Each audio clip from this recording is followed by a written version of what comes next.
At a class reunion, my boyfriend insisted on inviting his first love. I sincerely suggested that it wasn't appropriate since she wasn't our classmate. My boyfriend frowned, thinking I was being jealous. After a few days of a cold war, I relented. On the day of the reunion we ran out of beer, so I went downstairs to buy more. When I returned, I saw everyone gathered outside the bathroom, watching my boyfriend and his first love being affectionate. Just when everyone thought I would get angry and make a scene, I started clapping and cheering. A hug isn't enough. Kiss kiss. Chapter 1. Emily, you're being so petty. Just a class reunion. The more the merrier. Alex got angry with me for not wanting to invite his first love, Jessica. You do realize it's a class reunion, right? Was Jessica in our class? Upon hearing this, Alex picked up a cup from the coffee table and smashed it on the ground before storming into the study. I looked at the couple mug on the table, now missing its pair, and felt a chill in my heart. Alex gave me the silent treatment for 2 days. On the 3rd day, I compromised and agreed to his request.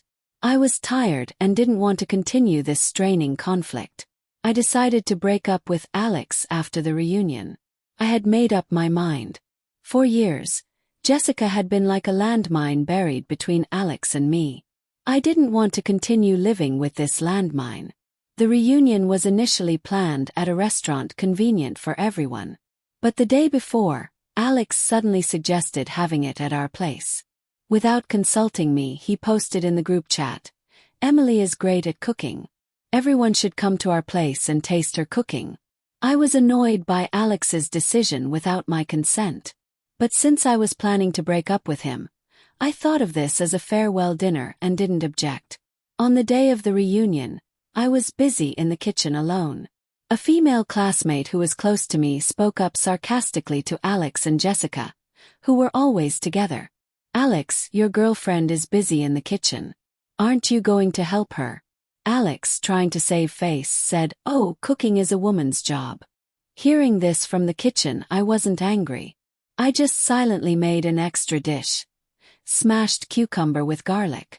During the meal, Jessica deliberately caused trouble, complaining that one dish was too salty and another too spicy. Although there were plenty of seats, she insisted on sitting next to Alex. I sat at the farthest end from them. An outsider would think they were the couple. Halfway through the meal we ran out of beer. I volunteered to go downstairs to buy more. The atmosphere was too oppressive and I needed some fresh air. When I returned with the beer, I saw my classmates crowded outside the bathroom, pointing and whispering. I thought something had happened and quickly put down the beer to check. It turned out Alex and Jessica, having drunk too much, were hugging in the bathroom. Seeing me return, my classmates sensibly made way for me. I looked at their seats and saw they had only drunk 1 bottle between them. How could they be drunk? It seemed someone was using the excuse of being drunk to rekindle old feelings. Seeing this, I started cheering. "Come on, kiss." Hearing my voice, Alex instinctively pushed Jessica away. Jessica glared at me with displeasure. "What's wrong? You can't kiss while I'm here. Should I leave?" Alex, hearing the sarcasm in my voice, became furious and shouted, "Emily, what do you mean by this?" Chapter 2. I won't leave. I stayed, casually opening my tablet to work on my case. Alex and Jessica were still in the bathroom. Jessica provocatively stepped forward as if to close the door. As the door closed, everyone's eyes turned to me again. They were looking down on me, mocking me, reveling in my misery. "Do I need to buy a green hat to satisfy your twisted pleasures?" I laughed at them. Then Jessica came out with a sullen face, but seeing me, she suddenly smiled. "Alex is too reserved. I was just going to help him change clothes. Women should be persistent. Keep trying." I nodded at her. I could tell Jessica wanted to take Alex away from me. She always tried to provoke me, hoping I'd get angry and she could play the victim to Alex. Every time I'd end up being scolded by Alex. But I suddenly found the case on my tablet more interesting than these petty relationships. Jessica, having failed to provoke me, was even more displeased and said sarcastically, "After all these years, Alex is still so enthusiastic. Just like when we were students, if you miss it so much, why not relive the memories? I smiled at her. She stood still, unable to speak. If Alex had agreed, would she have come out with a sullen face? Clearly she had been pushed out. After a while, Alex came out in a new set of clothes. Why not go to the study if you're so busy?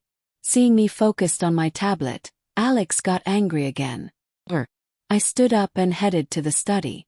Emily, are you done yet? Alex exploded, yelling at me. Aren't you the one who told me to go to the study? At the study door, I calmly looked at him. Given how well he knew me, he should have realized I wasn't angry. Maybe I was mistaken, but I thought I saw a flash of panic in Alex's eyes. Then stay and drink with us. Alex pointed to the chair by the table. Then he sat down. On his right was his buddy. He wanted me to sit on his left. Jessica immediately said, if she sits there, where do I sit? Alex hesitated, looking between me and Jessica. In the past, he wouldn't have hesitated and would have let Jessica sit beside him. An outsider would think they were a couple. But now he was hesitating. Jessica is a guest. She can sit wherever she likes. I smiled and found a random seat to sit. Then we started playing a game, passing a card with our lips. Jessica deliberately dropped the card, kissing Alex on the lips. Jessica smiled triumphantly at me, while Alex looked pale. This was a public display of infidelity. Who could tolerate that? But why didn't I feel anything? Oh, I realized I no longer loved Alex. But I had to react or people would think I was angry. Sitting next to me was Alex's buddy Tom, who was also very handsome, even more so. He started criticizing me, saying I was petty. Tom and Jessica seemed to have a history. Since Jessica returned from out of town, he had been matchmaking her with Alex. Emily, you were petty before and you still are. Haven't you grown at all? Alex and Jessica are friends. A kiss won't get anyone pregnant. It's no big deal. If it were me, I wouldn't mind such things. Tom started lecturing me. It was always like this. Whenever Alex and I argued, his friends would take turns trying to manipulate me. Tom, are we friends? Yes. He paused, then said, of course we are. We've known each other for years. We're good friends. I suddenly leaned in, grabbing his head with one hand and kissing him. Unlike the brief kiss between Alex and Jessica, I kissed Tom for a while, even biting his lip. He pushed me away, blushing. Everyone fell silent, shocked by my unexpected behavior. Emily, have you lost your mind? Tom said in disbelief. I smiled at him. We're friends, and we've known each other for years. A kiss won't get anyone pregnant. You said you wouldn't mind, right? He was at a loss for words. I felt a sharp pain in my head. Turning around, I saw Alex with a beer bottle. He had hit me, but fortunately, he wasn't strong enough to seriously hurt me. What's wrong? I asked, confused. Alex pointed at me and then at Tom, gritting his teeth. What are you doing? Friends kissing isn't a big deal, right? I retorted. Emily, you're so childish. You kissed Tom just to spite me. Alex scolded. I looked at him, exasperated. But didn't you and Jessica just kiss? Tom said friends kissing isn't a big deal. Emily, you're in the wrong. Jessica and Alex didn't do it on purpose. You did. Yeah, you're so petty. Are you even a woman? You don't deserve Alex. His buddies turn their attacks on me. I don't get it. Alex and Jessica kiss and it's fine, but when I do it, it's wrong. Am I not a person? I told them, guys, don't be so hypocritical. It's meaningless. They were speechless.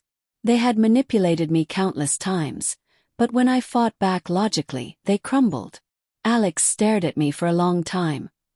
His eyes red, trying to suppress his anger. Emily, you've let me down.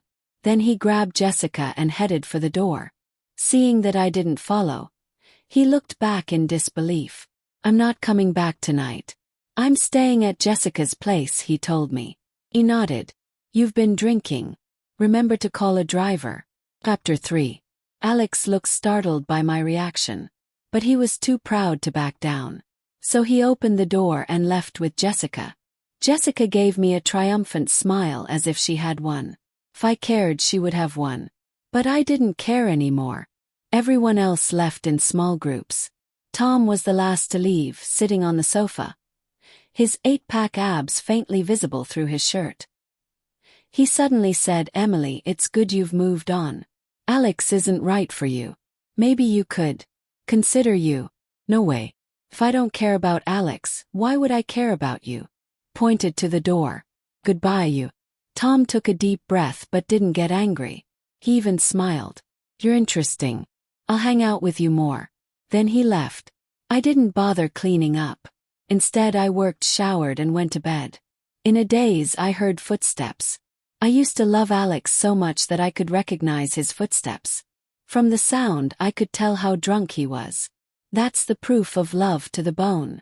If it were before, I'd rush to take care of him. No, if it were before, I wouldn't be in the bedroom, but waiting in the living room. Then I'd make him hangover soup and prepare foot wash. But now, I had no intention of taking care of him. I just wanted to sleep because I was tired. Before, no matter how tired I was, I always put him first. But now I was tired, so I should sleep. Soon I heard the bedroom door open. But he didn't come in. I knew he was standing at the door, watching me. But I didn't move. I couldn't find a reason to care for him. When I loved him, even his flaws would seem endearing. But now, even moving felt like a loss. I didn't know how long had passed, but I fell asleep. When I woke up, it was morning. Walking out of the bedroom, I saw Alex sitting on the sofa, staring at the bedroom door. "I'm back." I greeted him with a smile. His eyes sparkled with hope and he softly said, "Emily, I feel terrible from the hangover. My stomach hurts and I haven't eaten, so I said I'd call an ambulance." I casually replied. Alex glared at me, gritting his teeth. "Emily, are you asking for trouble? I'm giving you a way out and you're playing dumb. Your so-called way out is having me serve you." "Stop kidding, Alex. That's not a way out. I'm not your servant. Maybe I was his servant once because I loved him too much. But now, I didn't want to be a servant anymore." Chapter 4. After washing up, I grabbed my bag and headed to work. Alex suddenly ran to the door, grabbing my hand. "Emily, I really feel awful. My stomach hurts and I haven't eaten, so I said I'd call an ambulance." I looked at him indifferently. "Or you can call Jessica. Didn't you say she always takes care of you? Are you still jealous?" Alex's eyes lit up. I shook my head sincerely, saying, "I'm just giving you a good suggestion." With that, I removed his hand and left. Though I had always been diligent at work, my mind often wandered, thinking of Alex. But when I fully immersed myself in work, I found time flew by and felt fulfilling. Life without Alex was so relaxing and enjoyable. At lunch, I saw a photo posted by Alex. It was a picture of his hand wearing a couple's ring. It was his hand, but the ring wasn't the one I bought. I hadn't had a chance to give it to him yet. His caption read, "The best match might be right in front of me." Then I saw Jessica's post, showing her hand with the same ring. Although I was sure I no longer loved him, I still felt a bit uncomfortable. But this was good. If they were locked in, I'd be truly free. So it didn't affect me. If it were the old me, I'd have had a meltdown. After lunch, Tom sent me a message, "Alex and Jessica are trying on rings." I ignored him and kept working. I worked late that night, securing a new case. Leaving the office around 9 o'clock, I saw Alex's car outside. Technically, it was my car. I bought it for him to use, but he never bothered to drive me. When Jessica needed a ride, he'd go out of his way for her. Alex rolled down the window. "Get in. I'll drive you home." Jessica waved from the passenger seat. "Emily, you're so busy with work. Don't worry, I'll keep Alex company." "Thanks a lot." I nodded and told Alex. "I haven't eaten. I'll grab a bite nearby. You two go home." Alex looked stunned, his face darkening. Jessica said, "Why didn't you say you hadn't eaten?" "Alex and I just had a meal at a couple's hotel. They're having a promotion. Half off for couples. Oh, you should have booked a room. Such deals aren't always available." I smiled indifferently and walked past their car. Alex got out, grabbed me. "How long are you going to keep this up?" "I'm not making a fuss." I calmly told him. "Even if you never cared much about me, You should know me well enough to see I'm not angry. If I were, I wouldn't be this calm, right? Alex stood there stunned. But why aren't you angry? Why aren't you making a fuss? No need, I answered matter-of-factly. Then I walked across the street to a food stall. The grilled kidneys smelled amazing. Alex shouted, Emily, this is your last chance. Come back now and we'll go home. If you don't, I'll book a room with Jessica at that couple's hotel.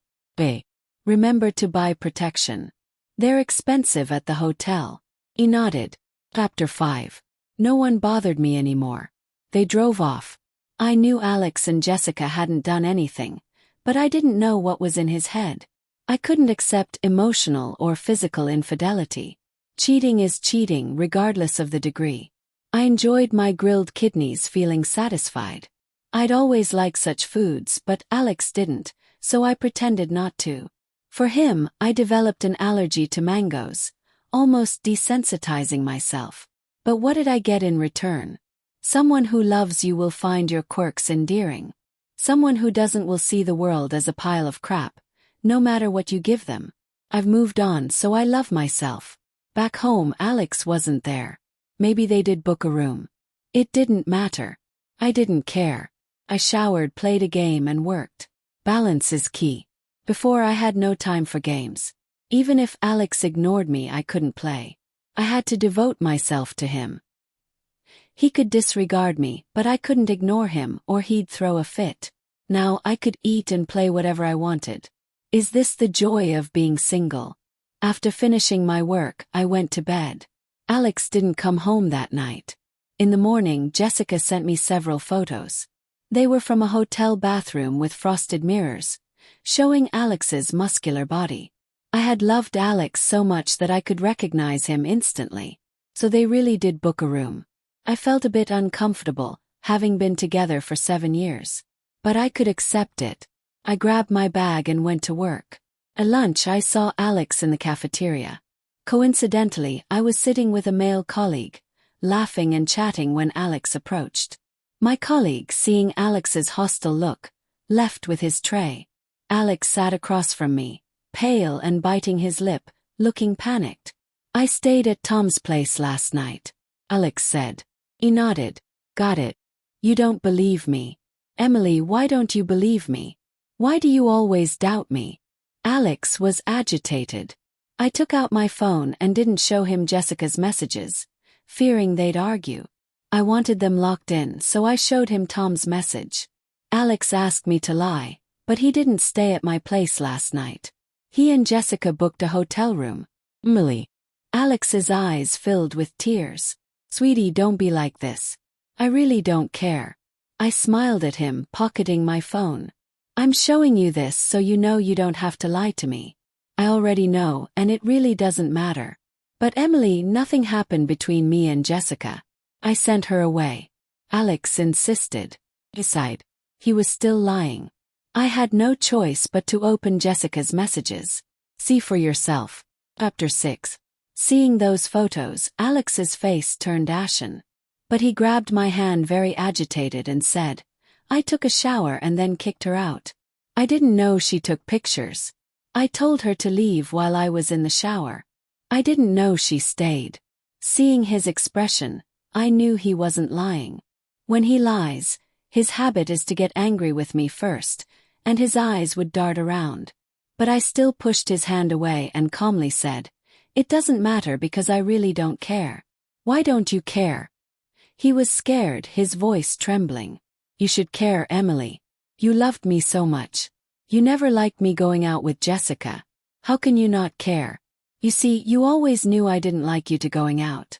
You knew you crossed the line, but you did what you wanted because you never cared about me. I shook my head and said, and now, just like you used to be, I don't care anymore. Emily, you can't not care. It's not right. You should care. His voice grew louder, attracting the attention of the people around us. I frowned and said, Don't make a scene. This is my workplace. I'm not making a scene, but you need to listen to my explanation. He held onto my hand, refusing to let go. Then wait until we get home. I didn't want our breakup to be a public spectacle. That would be pointless. Alex finally nodded and walked away, looking back at me with every step after dinner. I quickly forgot about the incident because work was very busy. I stayed late, even later than the previous night. When I left the office, it was almost midnight. Then I saw Alex squatting at the company entrance, hugging his knees, looking very cold. "Emily, you're off work." He ran to me, grabbing my hand, leading me to the car. As he walked, he kept talking. "Emily, I've thought a lot. I've been neglecting you all this time. I never even picked you up from work. From now on, I'll pick you up every day." He even opened the passenger door for me himself. Looking at the seat that used to belong to Jessica, I felt a strong aversion. So I opened the back door and got in. "Bosses sit in the back. Safer." Alex forced a pale smile. I said nothing, leaning back in the seat and closing my eyes. I was exhausted from working late. But some things need to be clarified, or they will just become more entangled. So, after he started driving, I said, "Alex, let's not drag this out. It's time to clear some things up." Reach. Bang. The car swerved on the road and then crashed into a streetlight. Luckily, he hit the brakes hard at the end, so it wasn't too serious, and the airbags didn't deploy. Alex clenched his fists and said to me, "Emily, you must be very tired. Go home and rest. I'll handle the accident." "Alex, I'm begging you, Emily, don't say anything now. Wait until we get home, okay?" Alex started crying hysterically. I sighed, got out of the car and went home. About half an hour later, Alex returned, and Jessica was with him. Alex quickly explained, "Emily, I didn't know who else to ask for help, so I had to. She took secret photos of you in the shower and sent them to me. And you still asked her for help, right?" Sitting on the sofa, I couldn't help but find it amusing. It wasn't that I still cared about him. I just couldn't understand what was going through his mind. Chapter 7. "Emily, you're jealous you still care about me. Don't you?" Alex actually burst into laughter. "Oh, so that's what's on his mind. He brought Jessica here on purpose, just to make me jealous." I was speechless and didn't want to say anything, but then Jessica suddenly rushed in and kicked me without a word. She kicked me in the shoulder and I fell off the sofa. She straddled me, swinging her fists. "Emily, are you even human? How could you leave Alex alone after a car accident?" I grabbed the ashtray from the coffee table and smashed it on her head. She covered her head, her face and hands covered in blood. "Emily, how could you hit someone?" Alex came over to push me. I smiled at him and said, "Where were you when she hit me? It's not what you think, Emily. I was afraid you'd hurt her and she'd cause trouble at your company or report it to the police." Alex quickly explained, seemingly not lying. Jessica, however, went crazy and charged at me. "Emily, how dare you hit me? This is my home. If you continue to be violent, I'll defend myself, and it would be considered excessive self-defense at most," I said coldly, scaring Jessica into stopping. Then I looked at Alex and said, "Why don't we just deal with her? Then you can testify for me, and it would be ruled as self-defense. What do you think?" How Alex was dumbfounded. "Are you reluctant?" I mocked him with a glance. Alex quickly shook his head.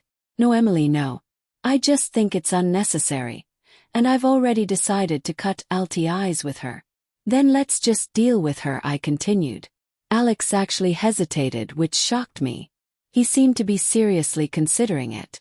Of course, I had no intention of doing anything drastic. I just wanted Alex to back off. Unexpectedly, he was quite crazy.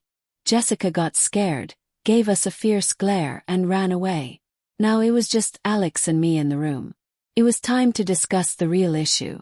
I put down the ashtray, sat on the sofa, and said, "Alex, does your face hurt? Your eye is bruised. Let me apply some ointment." Alex changed the subject again, acting nervously. "Once you apply the ointment, can we have a proper talk?" "Yes." He nodded and then leaned in to apply the ointment. But suddenly he grabbed my face and kissed me hard. I pushed him away, feeling disgusted. "Alex, you've kissed Jessica. So now, kissing you feels like eating something vile." I coldly expressed my feelings. I thought such a proud person would get angry and break up with me completely. But he started crying again, holding my neck tightly. It's not like that, Emily. I didn't expect her to drop the act on purpose. She told me in the bathroom that she wanted to play this game to make you jealous, but she actually... There's no point in saying all this. I pushed him away and said, I really have no feelings for you anymore, Alex. Let's break up. Then I added I bought this house. My parents also contributed money and I'm paying the mortgage. So, I can't give it to you, but I can give you time to find a place. During that time I'll move out. So, what do the past 7 years with you mean? He hugged my leg, refusing to let me go. So what do you want? Money. Fine, I'll give you half of the house and car's value in cash. I pulled my leg away forcefully. I don't want money. I just want you. Emily, don't leave me. I'd be lost without you. He crawled after me, hugging my leg again, begging desperately. Chapter 8. I still left, taking only my laptop and tablet, leaving behind all my belongings. There was nothing for me here anymore, neither people nor things, because this place only reminded me of my former humble self, like a servant. I walked out of the building, but I hadn't gone far when I heard Alex shouting from above. Emily, if you don't come back, I'll fall. I'll be right in front of you. I won't let you leave. Even if I fall, I'll make sure you remember me forever. His voice echoed in the night. I looked up and saw him sitting on the balcony, looking like he might fall at any moment. Suddenly, I remembered my past self. I was bullied and depressed, and I often thought about jumping from the rooftop. Then Alex appeared beside me, sitting in the sunset's glow, saying high places are for enjoying the best views, not for ending your life. Emily, don't jump. I'll watch the sunset with you. Although he pulled me from one depression into another. Depression. He did save me back then. Don't do anything rash. Wait for me. I walked back. When I got home, he was still on the balcony. The night wind blew his hair and his tear-streaked face looked fragile. He was indeed very handsome, even while crying, with a kind of broken beauty. But I knew he was no longer mine. I walked over, lit a cigarette, and calmly leaned against the railing. You once said that high places are for enjoying the view, not for ending your life. I'll give that advice back to you now. But Emily, without you, what view is there? Alex cried. Soon the sound of sirens filled the air. His commotion had prompted someone to call the police. Because I returned, his emotion stabilized. After the police mediated, they left, and then Tom and Jessica arrived. After the police left, Jessica pointed at me and shouted, Emily, what kind of person are you? How could you make Alex so miserable? Get out. Alex coldly looked at her and said, Listen, Jessica, I only enjoyed your attention because I didn't like being dumped. But my heart has always belonged to Emily. Alex, why are you doing this? You love me. Emily is just a doormat. You can't love her. Jessica screamed, breaking down. Tom suddenly spoke. Jessica, think about the difference between you and Emily. Since school, you've always been a playful girl with some looks, but now you're still just drifting along. He glanced at me and said, But Emily has always focused on Alex, working diligently. She's a key player at her company, buying a house and car at a young age. What do you have to compare to Emily? So I was this impressive. I needed to reevaluate myself. I had been too humble, even letting myself be emotionally manipulated. Now, I realized that when I stood up for myself, not only did Alex treat me differently, but even someone like Tom saw me differently. It turns out, a woman must live with confidence to be respected. Of course, another important thing is that a woman can relax but must not lack capability. Jessica was stunned, but she still wasn't willing to give up. She glared at Alex. Alex, I'll give you one last chance. Are you with me or this worthless person? The worthless one is you. Alex suddenly grabbed the ashtray and shouted, And no one except me can insult Emily. Oh, but before your friends could treat me like dirt. I sneered inwardly. Jessica was chased away, fleeing in embarrassment. Then Alex coldly said to Tom, You should leave too. Tom wasn't angry. As he left, he said to me, Emily, call me any time. I can treat you better than Alex. Get out. Alex roared. Left. I sighed, standing by the door, lighting a cigarette. Alex, let me go and let yourself go too. You still want to break up? Alex broke down crying again. He ran to me, throwing himself into my arms, crying uncontrollably. Emily, I really know I was wrong. I took your love for granted all this time. I didn't know how to cherish it. But when I realized you didn't care anymore, do you know how scared I was? Emily, I'm serious. Without you I'd be lost. Alex hugged me tightly, refusing to let go. On the school rooftop you saved me once, and just now I saved you. Even. So, Alex, even if you want to harm yourself now, I won't look back. After saying that, I pushed him away. This time I truly left, and he didn't try to harm himself again. Chapter 9. I was nearly forgetting Alex, as it had been over 10 days since we last saw each other. I thought of him today because Tom had blatantly invited me out, sending pictures of his abs, seductive art photos, and various little toys. Otherwise, I wouldn't have thought of Alex at all. I ignored Tom and continued working in the morning meeting. The boss announced my promotion and raise, which was already in progress. So, tonight there was a celebration dinner, and my colleagues wanted to celebrate for me. Coincidentally, we ran into Tom while singing karaoke. He was attractive, enthusiastic, and fun, very popular. My colleagues were happy, and I didn't want to spoil the mood. After a few drinks, I felt dizzy and was sent to a hotel. But as I slept soundly, I suddenly felt someone kissing me. Instinctively, I thought it was Alex, as I hadn't been with any other man. Alex, stop it. It's Tom. I heard Tom's magnetic voice. So I quickly sat up and saw Tom, half naked, kneeling in front of me. I didn't know if he could treat me better than Alex, but he certainly knew how to seduce. At that moment the hotel door opened. I saw Alex walk in with a keycard. I didn't know where he got it. He stared at Tom and me, then suddenly smiled. It's okay, Emily. I'm not angry really. Go ahead with him. Consider it payback for Jessica. I'll accept it. But just this once. After all, nothing happened between me and Jessica. I'll let you and Tom be together. Just this once, okay? Tears filled Alex's eyes as he even closed the door for us. It's not what you think. I didn't need to explain to him, but I really didn't know why Tom was in the room.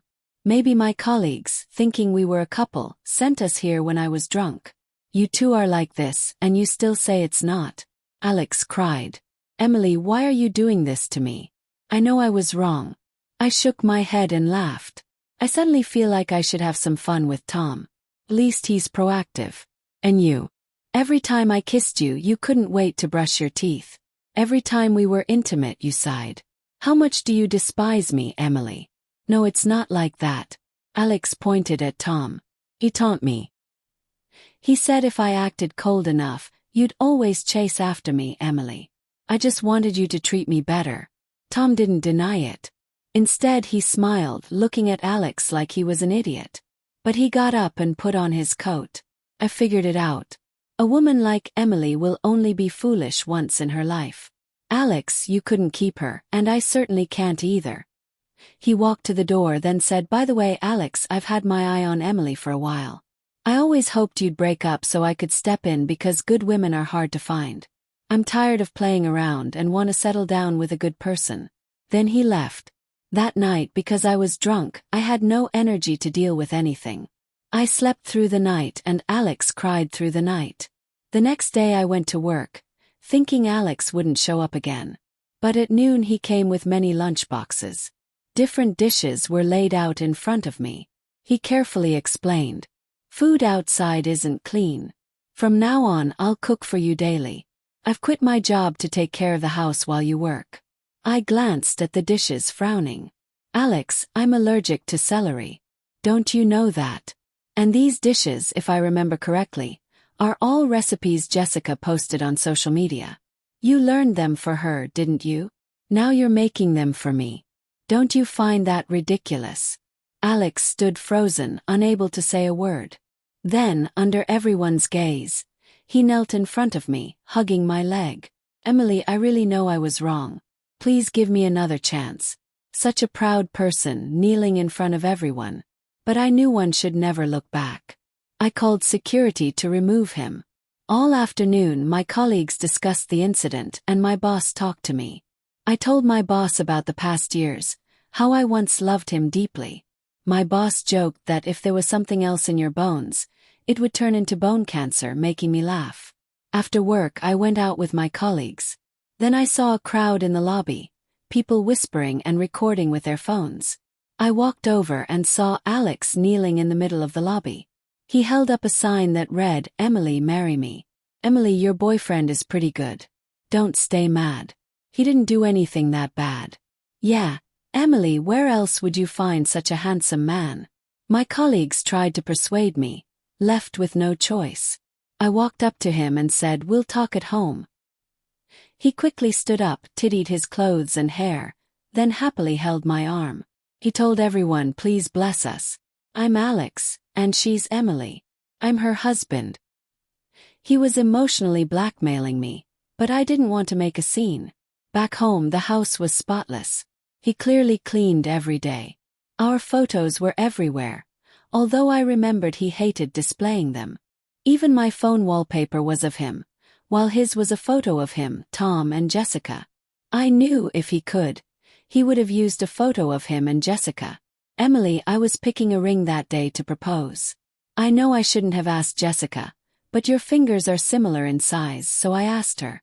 Alex's hands trembled as he took out 2 ring boxes from his bag. In his agitation, the rings fell. He knelt to find them, managing to spot them under the coffee table. He almost lay on the floor to grab them, but he pushed the rings further. "Why?" Alex cried. "Why do I push things further away when I want to grasp them? Why? Just like you and me." I sighed, walked to the other side, picked up the rings and tossed them on the coffee table. "Alex, do you think I'd wear a ring Jessica tried on?" "Yes."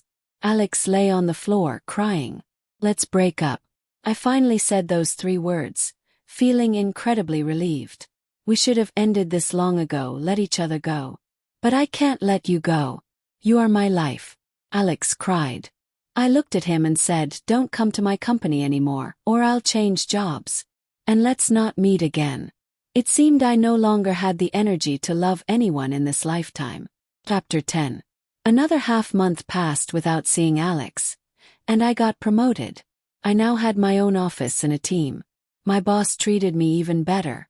He even mentioned that many headhunters would likely contact me in the future, but he hoped I could stay with the company for at least 5 years. I agreed. My life had entered a new phase. A confident and realistic person may not be liked by everyone, but at least they will like themselves. And I really liked my current state. There was no need to think about how to please others or worry about when others might leave me. I thought my life would continue this way.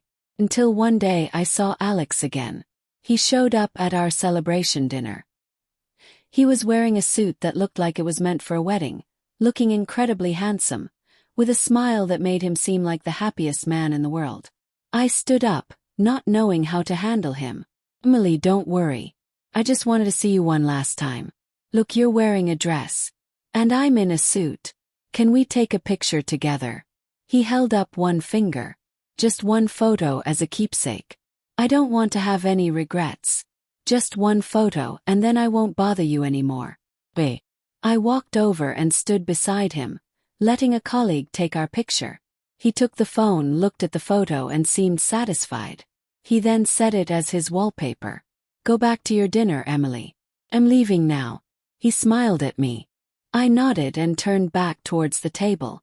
"Emily," one of my colleagues suddenly shouted. I turned around and saw Alex pull out a knife and, without hesitation, harm himself. I rushed over, but it was too late. I could only press my hands against his wound, but the warm blood kept seeping through my fingers.